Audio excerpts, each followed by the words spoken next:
அப்ப பிலேயாம் வந்து கழுதைக்கு மேலே ஏறி போறாரு. ராஜா சொன்ன மாதிரி அந்த மோவாபிய மலையில போய் நின்றுக்கிட்டு இஸ்ரவேல் மக்களை சதிக்கிறதுக்காக போகும்போது ஆண்டவர் தூதனை அனுப்புறாரு பாருங்க. தூதனை அனுப்பி, அதுவும் உருவன பட்டயம், உருவன பட்டயம் சொல்லும்போது என்னது, நல்ல பெரிய வாழ். வாழ் இங்கேன்னு இல்லை, இங்கே தான் நாம் வாழ் உண்டாக்குறது கண்டுபிடிச்சது. அது இந்த இரும்பினுடைய உபயோகத்தை கண்டுபிடித்த காலத்தில் தான் வாழ் கண்டுபிடிக்கப்பட்டது. ஆனால் பரலோகத்தில் வாழ் ஆல்ரெடி இருக்குது. ஸோ அந்த ஒரு மெமரி தான், அந்த ஒரு அறிவு தான், நாலேஜ் தான் மனுஷன் இங்கே வாழை உருவாக்கலாம். நல்ல ஞாபகம் வச்சுக்கோங்க, வாழ். அப்போ தேவனுடைய கையில் என்ன இருக்குது, வாழ் இருக்குது. கழுதை பார்த்துக்கோங்க, கழுதை என்ன பண்ணிச்சு, பயந்து அப்படி ஓரமாக பிலேயாமுடைய காலை கூட என்ன பண்ணிச்சு, சேர்த்து நெருக்கிச்சு அப்படின்னு இருக்குது. பிலேயாமுடைய காலை சேர்த்து என்ன பண்ணிச்சுது, நெருக்கிச்சு அப்படின்னு இருக்குது. உடனே என்ன பண்ணுறாரு பிலேயாம், என்ன பண்ணுறது, கழுதையை என்ன பண்ணுறாரு, டாங்கி என்ன பண்ணுறாரு, அடிக்கிறாரு. டாங்கி அடிக்கும்போது டாங்கி அது என்ன, இந்த கழுதை இன்னைக்கு ஏன் சொன்னால் கேட்க மாட்டேங்குது அப்படின்னு சொல்லி தான் அதை அடித்தார். உடனே திடீர்னு ஆண்டவர் கழுதைக்கு வாயை திறந்தார். என்ன திறந்தாரு, கழுதைக்கு வாயை திறந்துட்டாருங்க. கழுதா கண்ணா முன்னாடி என்ன போட்டு அடிச்சுட்டு கிடக்குறேன், நானே தப்பு பண்ணேன். அங்கே பாரு தேவதூதன் பட்டயத்தோடு நின்றுட்டு இருக்காரு பாரு. உடனடி அந்த இடத்துல இன்னொன்று நடந்தது. இன்னொன்று என்ன நடந்தது தெரியுமா, கர்த்தர் பிலேயாமுடைய கண்களை திறந்தாரு. முதல்ல கழுதைக்கு வாயை திறந்தாரு, ரெண்டாவது கர்த்தர் என்ன திறந்தாரு, பிலேயாமுடைய கண்ணை திறந்தாரு. என்ன திறந்து பார்த்தோன்னு பிலேயாம் ஆள் என்ன பண்ணான், ஐயோ ஆண்டவரே அப்படின்னு சொல்லி கீழே வந்தார். கீழே வந்து வணங்கினார். நீ சொல்கிற மாதிரி நான் கேட்குறேன் அப்படின்னு சொல்லி, ஆனால் நீ அங்கே போ, நான் சொல்கிற மாதிரி நீ பேசணும் அப்படின்ட்டார் தேவதூதன். எனக்கு இந்த இடத்துல இந்த தேவதூதன் இப்படி ஆண்டவர் அனுப்பியிருக்கிறாருன்னு சொல்லி எனக்கு பெரிய சந்தோஷம். நான் இப்போ ஒரு வாரமாக நைட்டில் அந்த தேவதூதனை ஒரு தடவை காட்டுங்க ஆண்டவர் அப்படின்னு கேட்டேன். அவ்வளோ பெரிய கத்தி வச்சுக்கிறாரு, பட்டயத்தை வச்சுக்கிறாரு, ஒரு தடவை காட்டுவீங்களா ஆண்டவர் அப்படின்னு. நீங்களும் கேளுங்க, ஒரு தடவை காட்டினா ஒன்று. எனக்கு பெரிய ஆசை, காட்டுங்க ஆண்டவர். நான் கண்ண படிக்க ரொம்ப நேரம் வேலையிலையா சோத்திரத்துன்னு சொல்லி பார்த்தேன், காட்ட மாட்டேங்கிறாரு. அப்போதான் யோசிச்சேன், கண்டு விசுவசிக்கிறத விட அந்த வசனம் ஞாபகம் வந்துச்சு. ஆமாம், அது வந்துச்சு எனக்கு. தோமாவே, நீ என்னை கண்டதுனாலே விசுவாசித்தார். கண்டு விசுவசிக்கிறத விட காணாம விசுவாசிக்கிறவன் பார்க்கவேன் அப்படின்னு நினச்சேன். சரி ஆண்டவர், நீ காட்ட மாட்டேன், பரவாயில்ல, நான் அங்கே வந்து பார்த்துக்கிறேன் அப்படின்னு ஆண்டவர் சொல்லிட்டேன். ஒரு ஆசை. இப்போ நீங்கள் பார்த்தீங்கன்னா தாவீது ஜெபிக்கிற ஜெபம் உங்களுக்கு ஞாபகம் வரும். என்ன ஞாபகம் வரும், உனக்காக தம்முடைய தூதர்களுக்கு கட்டளையிடுவார், உன் பாதம் கல்லில் இடாதபடிக்கு அவர்கள் உன்னை தங்கள் கைகளில் ஏந்தி கொண்டு போவார்கள். கண்டிப்பாக உங்களுக்காக தேவதூதர்கள் உண்டு. ஆனால் அவர் கண்ணு திறந்தால் தான் நீங்கள் பார்க்க முடியும். கழுதைக்க வாயை திறந்தா தான் அது பேச முடியும். கழுதைக்க வாய் திறக்காத வரையிலும் அது பேசாது. நம்முடைய கண்கள் திறக்காத வரையிலும் அது என்ன செய்யாது, காணாது. ஆனால் உனக்காக தம்முடைய தூதர்களுக்கு கட்டளையிடுவார். இந்த கடைசி வருஷத்தில் நாம் நின்றுட்டு இருக்கிறோம். நீங்கள் அதை நம்புறீங்களா? பாருங்க, ஆண்டவருடைய பிள்ளையை சமைக்கணும்னு சொல்லி வரும்போது கர்த்தர் என்ன பண்ணார், கிளம்பிட்டார்.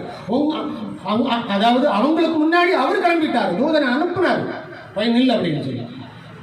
கழுதை கண்டிச்சது, கழுதை பேசிச்சது. அல்லையா? இப்படிதான் ஆண்டவர் நம்ம நடத்துவார்.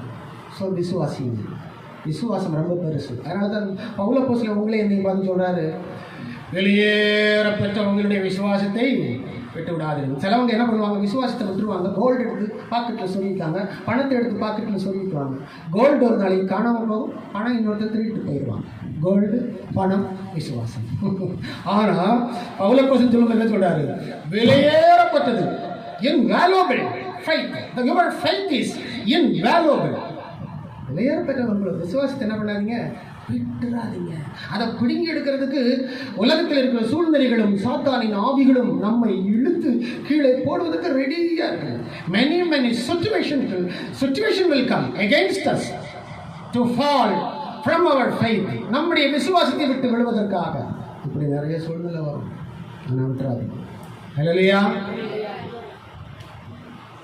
பிலேயாமுக்கு முன்னாடி ஆண்டவர் களத்தில் இறங்கிட்டார்.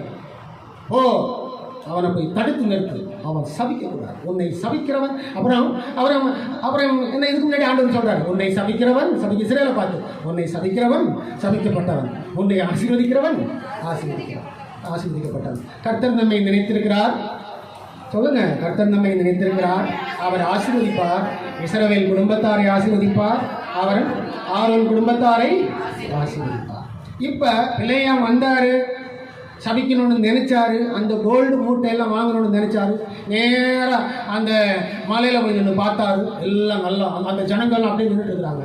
அதுக்கு பதிலாக ஆண்டவர் என்ன செய்தார்? ஆசீர்வதித்தார். அந்த ஆசீர்வாதத்தை நான் வாசிக்கிறேன் பாருங்க, சூப்பராக இருக்கும். யாக்கோவே, அதாவது 24வது அதிகாரம் 5வது வசனம். யாக்கோவே உன் கூடாரங்களும், இஸ்ரவேலே உன் வாசஸ்தலங்களும் எவ்வளவு அழகானவைகள். இதுக்கு பேர் சாபம் ஐயா? சொல்லுங்க. சபிக்கிறதுக்கு போனவர் மாற்றி பேசுறாரு.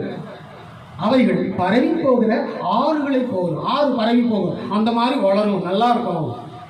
நதியோரத்தில் உள்ள தோட்டங்களை போலவும், பார்த்தீங்களா, கர்த்தர் நாட்டின சந்தன மரங்களை போலவும், தண்ணீர் அருகே உள்ள கேதுரு விருட்சங்களை போலவும் இருக்கிறது. அப்படின்னா நீங்க எல்லாரும் வளர்ந்து செழிப்பாகி பெரியவங்களா மாறி போறவங்க அப்படின்னு அதனுடைய அர்த்தம். இப்ப பாலாக்கு பார்த்தாரு, என்னையா நான் இவங்களை சபிக்கிறதுக்கு தானே ஒன்று நான் அவ்வளவு தூரத்துல இருந்து கூட்டு வந்தேன்.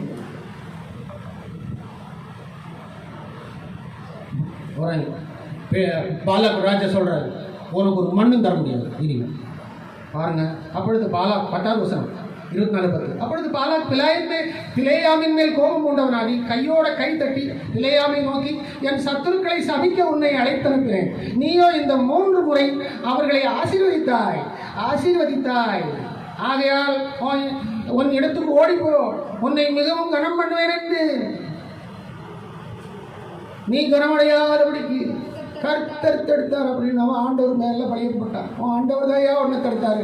நான் உனக்கு இன்னைக்கு 2 மூட்டை கோல்டு கொடுத்துருந்துருப்பனே, 4 மூட்டை வெள்ளி கொடுத்துருந்துருப்பனே, நீ சமைச்சேன்னா உன் ஆண்டவரால் நீ போனப்போ. இப்படி நிறைய பேர் சொல்லுவாங்களா இல்லையா? அவங்களுக்கு நிறைய பேர் அவங்களுக்கு உங்ககிட்ட சொல்லுவாங்க, சர்ச்சுக்கு போனதுனால தான் அவனுக்கு ஒன்றுமே கிடைக்கல, ஒன்றும் வரல.